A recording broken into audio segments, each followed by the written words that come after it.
Evangelho de Mateus, capítulo de número 26, versículo 6 em diante. O jantar em Betânia. E estando Jesus em Betânia, em casa de Simão, o leproso, aproximou-se dele uma mulher com um vaso de alabastro com unguento de grande valor, e derramou-lhe sobre a cabeça quando ele estava assentado à mesa. E os seus discípulos, vendo isso, indignaram-se, dizendo: por que este desperdício? Pois este unguento podia vender-se por grande preço e dar-se o dinheiro aos pobres. Jesus, porém, conhecendo isso, disse-lhes: por que afligis esta mulher? Pois praticou uma boa ação para comigo. Porquanto sempre tendes convosco os pobres, mas a mim não me haveis de ter sempre. Ora, derramando ela este unguento sobre o meu corpo, fê-lo, preparando-me para o meu sepultamento. Em verdade vos digo que, onde quer que este evangelho for pregado, em todo o mundo também será referido o que ela fez para a sua memória.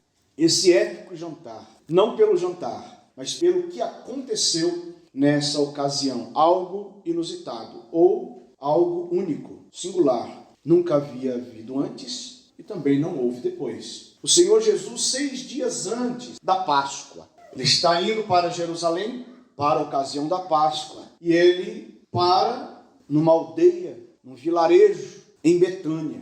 Na cidade de Betânia havia uma família que Jesus amava muito, uma família composta por 3 irmãos, Marta, Maria e Lázaro. Nessa ocasião, o Senhor Jesus já havia operado o milagre em Lázaro, o milagre da ressurreição. E agora ele para na casa de um homem chamado Simão, que seu testemunho era ter sido curado da lepra. Então Jesus é convidado para jantar na casa de um ex-leproso. E a Bíblia diz, esse mesmo texto também é narrado pelo evangelista Marcos, no capítulo 14, e pelo evangelista João, no capítulo 12. Nesta ocasião, essa família que Jesus amava também estava no jantar.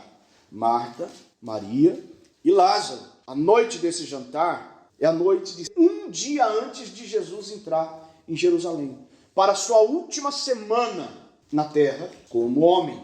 E quem sabia disso? Ninguém. Quem sabia o que ia acontecer dias após este jantar? Ninguém. O Senhor Jesus vinha avisando o que ia acontecer, mas ninguém estava levando muito a sério. Ele estava dizendo: importa que o Filho do Homem seja entregue para ser morto, para que ressuscite ao 3º dia. Ninguém estava levando muito a sério, ninguém estava esperando que fosse logo, mas aqui são dias antes. E a Bíblia diz que enquanto Jesus está ali naquele jantar, algo inusitado acontece, porque era costume não apenas dos judeus, é costume oriental, homens e mulheres não ficarem juntos no mesmo ambiente. Então, o Senhor Jesus estava jantando com Lázaro, com os discípulos, com Simão, e as mulheres e crianças ficavam em outros lugares, separados, na mesma casa, mas em outras peças, em outros cômodos. Mas de repente a Bíblia diz no versículo 7 que aproximou-se dele uma mulher. E a Bíblia nos diz lá em João, no capítulo 12, que essa mulher, no versículo 3, é Maria, a irmã de Lázaro. Ela chega e ela pega um vaso de alabastro com um perfume muito caro. O valor daquele perfume era o salário de 1 ano de um trabalhador.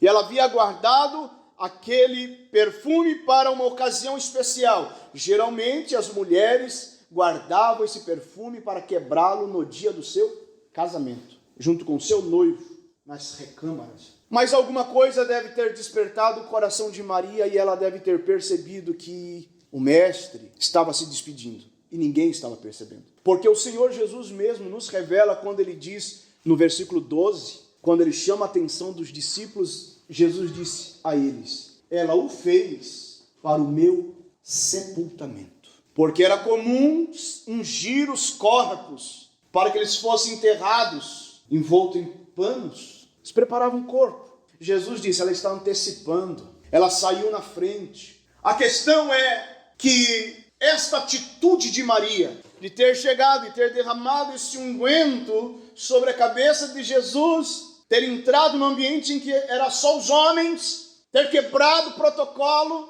nada disso chamou mais atenção de ninguém. Os discípulos, o versículo 8 diz que os discípulos, ou seja, todos, não disse alguns, os discípulos se indignaram. Mas a indignação deles não era pelo fato de que ela estava quebrando um protocolo, desrespeitando o ambiente masculino. O problema dos discípulos foi a questão do valor que tinha o unguento. Então eu me ponho a pensar, será que se tivesse sido um produto barato, os discípulos teriam se incomodado? Será que eles ficariam indignados se ela simplesmente fosse lá e jogasse água em Jesus? Eles se indignaram, e se alguém que deveria estar atento aos ensinamentos de Jesus deveria ser os discípulos, porque o Senhor Jesus ele falava muitas coisas em particular aos discípulos, e o Senhor Jesus havia revelado a eles que ele seria tirado. Jesus falou muita coisa com os discípulos que Maria não estava presente e não ouviu, mas ela tinha uma sensibilidade maior, porque nós temos testemunho de que Jesus algumas vezes passou em Betânia e parava na casa dessa família, como uma hospedagem. Tanto que houve uma noite que houve uma intriga entre Marta e Maria, por causa dos afazeres, enquanto Jesus estava na casa deles, ensinando e falando, Marta ocupada com seus afazeres, Maria parou tudo e foi ouvir Jesus. Então é certo que a atenção de Maria, ela absorveu, ela segurou as palavras de Jesus. Ela não ouviu aqui e saiu por aqui, como os discípulos estavam fazendo. Se alguém que tinha que estar atento e saber que os dias estavam findando e que o Senhor Jesus estava indo para a morte, eram os discípulos. Não, mas eles não perceberam nada, e quando isso aconteceu, eles deveriam se alegrar. Por quê? Porque o seu mestre estava sendo honrado. O seu mestre estava sendo honrado em público. Então eles não podiam ficar indignados, não havia motivo. Primeiro que eles tinham que reconhecer, Maria estava atenta ao que nós não estávamos. Mas o problema era o valor do unguento. Isso incomodou os discípulos. Não era o unguento em si, o ato em si, ou a ocasião. Aqui está dizendo que eles reclamaram. No versículo 9 disseram, este unguento podia vender-se por grande preço e dar-se o dinheiro aos pobres. A Bíblia diz no Evangelho de João, capítulo 12, foi Judas quem falou. Porque diz que ele era o tesoureiro da equipe missionária de Jesus. Ali no texto de João diz que ele tinha a bolsa. A bolsa é onde se guardava o dinheiro. Mas também ali é uma revelação. Ali diz que Judas tirava o que colocava. Judas roubava dinheiro. O dinheiro da equipe missionária. E ele se incomodou quando ele viu aquele desperdício. Logo, quando ele viu aquele unguento, certamente você já viu aquelas ilustrações que aparece um cifrão nos olhos da pessoa, assim, que nem faz barulho de moeda. Aconteceu isso com Judas. Ele olhou aquilo. O salário de um ano podia estar ali. E se ele tirasse um pouquinho, ninguém ia perceber. Então ele se incomoda com isso. Ele não está preocupado com o pobre, não. Deus permite que aconteçam situações para que segredos dos corações se revelem. Mas Jesus não fala nada. Jesus sabia do intento do coração de Judas. É interessante que Jesus não desprezou a Judas. Jesus não fez nada com relação, mesmo sabendo do caráter, da índole de Judas. Jesus lidava com ele tranquilamente. O que nós temos que aprender, meus irmãos, que sempre que se faz algo relevante a Jesus, as contrariedades vão surgir. Dar a ele toda a honra, reconhecer quem ele é, dar o melhor, fazer o melhor. E da parte, meus irmãos, de quem deveria se alegrar pelo que foi feito, é que vem a contrariedade. Os discípulos deveriam se alegrar, mas é deles que vem a contrariedade. São eles que se indignam. Não é assim? Parece que isso se repete. Parece que as coisas acontecem da mesma forma que aconteceu no passado, acontecem hoje. Quanto mais você se dedica às coisas de Deus, não aparece contrariedade? Parece que quanto mais eu oro, mais as coisas vêm ao contrário. Quanto mais eu faço, quanto mais eu me levanto, quanto mais eu me dedico, mais vem calúnia, mais vem difamação, mais vem perseguição. É normal, você não é exclusivo, não é inédito, já acontecia lá. Aconteceu com Maria, fez o que ninguém faria, e ao invés de se alegrarem, se indignam. Porque há interesses escusos nos corações. E a Bíblia diz que tudo que está escondido há de ser revelado. Então não se incomode com as contrariedades. Continue servindo a Deus com o seu melhor. Faça o seu melhor. Sirva a Jesus com o seu melhor. Não se importe com a crítica, não se atenha a isso. Se você tem convicção que Deus te chamou, levante-se, faça mesmo, se dedica mesmo, se qualifique para fazer a obra de Deus, faça bem mesmo. Venha para a igreja como se fosse o último culto. Eles não sabiam que ali era a última reunião com Jesus. Maria não perdeu tempo e deu o melhor que ela tinha naquela ocasião. Venha para a igreja, você não sabe se é o teu último culto ou se é o último culto da igreja. Venha com o seu melhor, traga o seu melhor louvor, traga a sua melhor oração, o seu melhor aleluia, o seu melhor glória a Deus. Vem para cantar, ensaia mesmo, ensaia bastante, vem para fazer bonito. Vem bem vestido. Bem vestido não é vestir-se caro, é vestir-se bem, é vestir-se decentemente, mas vem para a igreja adorar a Deus com o teu melhor. Se arruma mesmo. Vai cumprir a tua escala, faz de conta que é o teu último culto. Vai pregar, que seja na quinta-feira, faz de conta que você vai pregar no congresso. Vem e arrebenta mesmo. Leia a Bíblia, estude, traga uma mensagem que mexa em nome de Jesus Cristo. Derrama o teu melhor unguento nos pés do Senhor e deixe que se levantem, não importa. Jesus disse: o que ela fez vai ficar marcado na história. Louvado seja o nome do Senhor. Jesus eternizou o ato daquela mulher.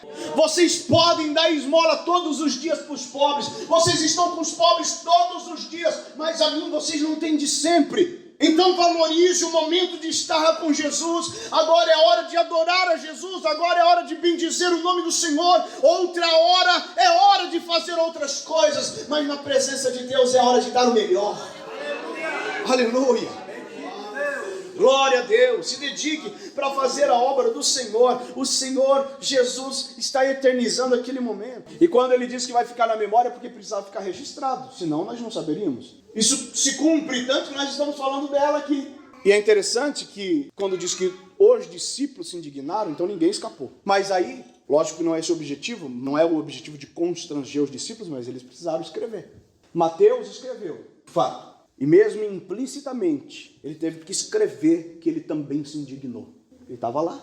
João também escreveu no capítulo 12. Se indignou também. Escapou não. Escreve aí. Marcos também escreveu, mas Marcos não estava lá. Marcos não era um discípulo de Jesus. Ele se tornou depois um seguidor por intermédio de Pedro. Mas eles tiveram que escrever. Ficou na história. Versículo 14. Depois que aquilo aconteceu, Jesus chamou a atenção dos discípulos. Porque você precisa entender uma coisa. Para uma pessoa medíocre, qualquer coisa que for de qualidade sempre vai parecer um exagero, porque ele é medíocre. Então, se alguém pensa que a sua dedicação é um exagero, você se qualificar para servir a Jesus, você vai cantar, você vai qualificar a sua voz, você vai ensaiar, você vai trabalhar a oratória, a dicção, você quer melhorar. Vamos te chamar de metido, que aparecer, não é? Isso é coisa de medíocre. Você vai estudar a Bíblia, você vai ler o texto. Antes de pregar, você vai ler 5 vezes, 6 vezes, 7 vezes para você ler bem. É porque o medíocre é relaxado. Aí ele acha que quem está fazendo bem está exagerando. Não precisa disso. Como não precisa disso? Nós não estamos aqui para falar com o Rei dos Reis e com o Senhor dos Senhores? Alguém diz assim, não, você não precisa orar com palavras bonitas, você não precisa... Como não? Você já leu os Salmos, que são orações? Já viu a qualidade das orações? A clareza? A objetividade, a beleza das poesias, são orações, como não? Você pode falar na sua sinceridade, na sua simplicidade, é óbvio. O que não precisa é você procurar palavras bonitas para orar em público. Essa é a questão. Porque você não está orando para a igreja, não está orando para o pastor ouvir, você está orando, falando com Deus. E se vai falar com Deus, não tem que falar bem, com respeito, com palavras bonitas, com Jesus, com respeito, honrando, dignificando o nome dele. Vinde, ajoelhemos, prostremos e adoremos. Glória a Deus. Aí o medíocre vai dizer, não precisa tanto. Ele só foi escalado com uma palavra introdutória, parece um pregador. Ela só vai cantar um hino da harpa na terça-feira. Parece a cantora do cartaz do congresso. Claro, é para Jesus. Claro, vai fazer um servicinho que tem que honrar, tem que fazer bonito. Para Jesus tem que ser melhor. Olha o perfume do unguento, tomou toda a casa e ficaram sentindo aquele perfume, aquele cheiro bom. Ah, mas alguém se incomodou. Jesus disse: não se incomode com quem se incomodou. Eu respirei, eu aceitei, eu eternizei. Glória a Deus, fica na história. Aleluia. Glória a Deus. Ah, estão falando de mim, estão criticando, estão difamando, não sei o que, então também não vou fazer. Vai ficar igual eles? Vai ficar igual aquele tatu? Não! Se levante mesmo, faça mesmo. Pregue bem, fale bem, ore bem, cante bem, cada vez melhor. Então, versículo 14 começa com então. Tudo que vai dar continuidade começa assim, com então. Portanto, entretanto, mas, advérbios, preposições. O então nunca começa uma história. O então vai continuar o que estava acontecendo. É um advérbio, vai dizer assim, ó, naquela ocasião, naquele momento. O que acontece com Judas? Olha o que despertou no coração desse homem. Aquela situação, mesmo que Jesus tenha falado o que falou. Você está entendendo que quem não quer aprender, não adianta, é mesmo ser Jesus falando, nem isso resolve. Nem o que Jesus falou resolveu. Ele já estava com o coração inclinado. Meu Deus, aquele irmão que levou tanto tempo na igreja para fazer isso. Não é, querido. Se não abrir o coração, não adianta. Nem Jesus falando. Jesus falou que ela fez certo, que quem está errado eram os discípulos, que isso é bom que aconteça, que isso fica para a memória. Ou seja, só fica para a memória algo que marca, algo que é relevante. Mediocridade não fica na história. Então, Judas foi ter com o príncipe dos sacerdotes e foi negociar a traição. Veja aqui que ele era medíocre, nem ele colocou o preço. Ele disse: o que vocês querem me dar? Quanto vocês me dão? Judas não disse: eu tenho um preço. Não. Sabe por quê? Porque ele era medíocre. Uns colocavam na bolsa, Judas tirava. É sempre assim. Na igreja acontece isso também. Na igreja uns vêm para colocar, outros vêm para tirar. Tem gente que só tira, não acrescenta em nada, não agrega em nada, só tira, só suga, só extrai, só prejudica, só derruba, só divide. Acontecia lá também. Mas o que Jesus fez? Juntou uma tropa de discípulos para pegar Judas? Não, deixou. Judas se perdeu sozinho. Não precisa falar nada, fazer nada, tomar atitude nenhuma. Essas pessoas se perdem sozinhas. Então é melhor servir a Jesus com excelência, com sinceridade de coração, com devoção, com dedicação. Judas negociou a traição. E você sabe qual foi o final. Então, meus irmãos, olha a obra que essa mulher fez. Fazer a obra de Deus com o nosso melhor, com aquilo que nós temos de maior qualidade. É dentro da nossa realidade. Você também não precisa ser o que você não é. Seja você sempre preocupado em melhorar. Por exemplo, vamos falar de oferta, falar de dinheiro. Determinado culto, de repente, o teu melhor é R$5. É o que você tem de melhor, é R$2. É o teu melhor, é a tua sinceridade. Amém. Que seja para Jesus ser adorado. Veja aqui uma atitude de relevância, de excelência para Jesus, gerou no coração um desejo de traição. Sempre haverá alguém contrariado, mas isso não deve desnortear o foco da noiva do Cordeiro. Ela fê-lo para o meu sepultamento. Depois que eu me for, ela vai se encontrar com pobres muitas vezes. Vocês vão se encontrar com os pobres muitas vezes. Agora ela se preocupou em cuidar de mim. Faça cada coisa no seu devido tempo. Dedique-se à obra de Deus. Se levante como obreiro de valor, como uma obreira de valor na casa do Senhor. Deus, eu não quero aparecer, eu não quero o meu nome, eu não quero, mas eu quero ser um vaso de valor em tuas mãos. Aleluia! Eu quero ser, Senhor amado, como um vaso,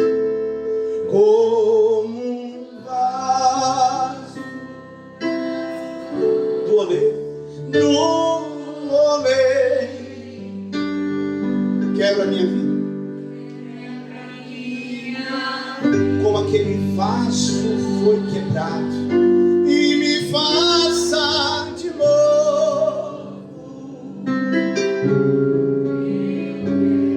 É só quem quer. Eu quero ser um vaso novo. partir de hoje, subir o nível do teu serviço, o nível da qualidade do teu serviço. Você quer ser melhor, fazer melhor, e para isso você vai abrir o seu coração, você vai se encher do Espírito Santo, você vai permitir o oleiro trabalhar em você, você vai abnegar do teu eu, você vai deixar de lado a mediocridade, você vai se entregar de corpo, alma e espírito. Oh, o oleiro está aqui nessa noite, eu sinto a graça dele, eu sinto o perfume, não do meu e do teu unguento, mas eu sinto o perfume do Espírito Santo na casa nessa noite. Oh, ele está aqui para fazer algo novo na minha e na sua vida, algo diferente, algo maior. Oh, em nome de Jesus, como um vaso nas mãos do oleiro, abra o teu coração e peça para ele nessa noite. A partir de hoje eu quero ser mais, a partir de hoje eu quero ser melhor, a partir de hoje eu quero fazer mais, a partir de hoje eu quero fazer melhor.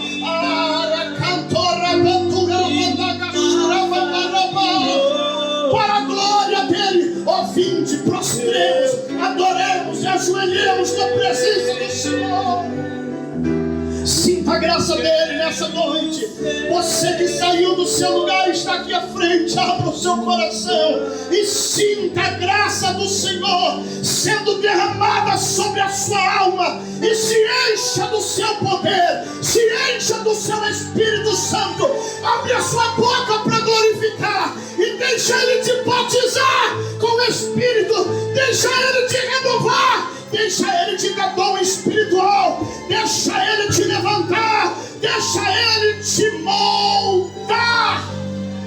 Em nome de Jesus Cristo, não dê ouvido para contrariedade, não dê ouvido para difamação, não dê ouvido para as conversas que não edificam. Abra o teu coração e ouça a voz do Espírito Santo.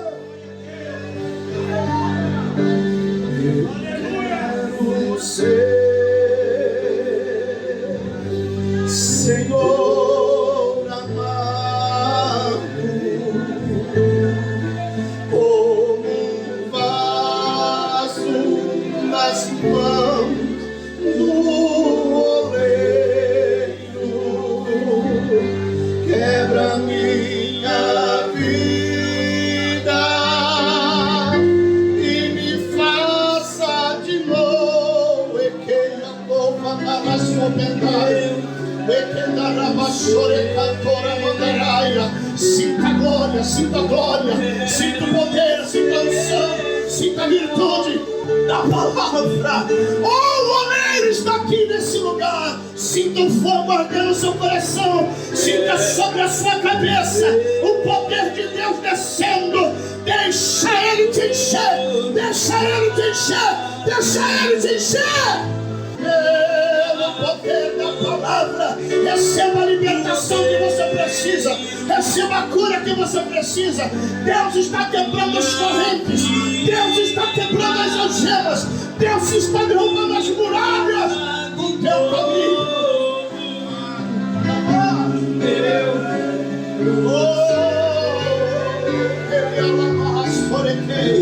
Em nome de Jesus Cristo, você que é vaso nas mãos de Deus, deixa ele fazer na sua vida o que lhe apraz, deixa ele operar na sua vida o que lhe apraz.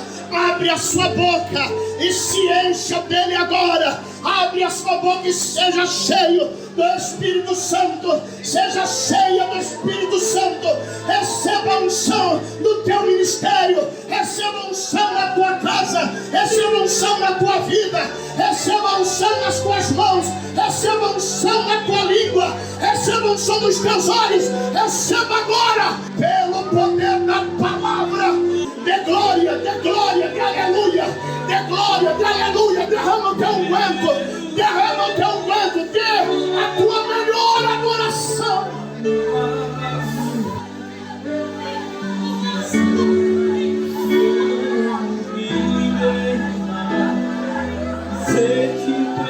Oh, tem poder, tem virtude, presença do Espírito, vem a graça de Deus derramada, pelo poder da palavra, receba pelo poder da palavra. Eu venho me derramar, dizer que te amo, me derramar, dizer que preciso me derramar, dizer que sou grato, me derramar, dizer que és famoso.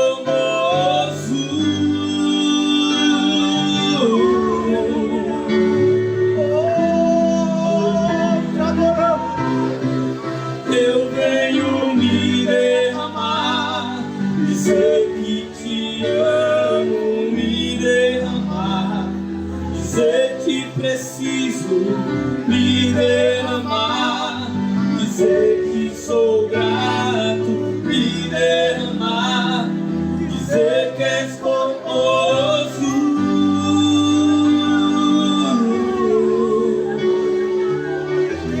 Oh, te adoramos, te adoramos, te adoramos. Eis aí, Senhor, homens e mulheres com os quais o Senhor pode contar, homens e mulheres tais como Maria, fazem um propósito com o Senhor e querem ser, ó Deus, queridos servos excelentes, querem subir o nível da qualidade, ó Deus, querem passar pelo crivo da excelência para te servir. Usa eles, usa elas, Pai, na medida da sua dedicação, na medida da sua devoção, na medida da sua busca, na medida da sua entrega, onde e como o Senhor quiser, mas usa, Pai, usa de uma forma extraordinária, porque o Senhor merece, em nome de Jesus.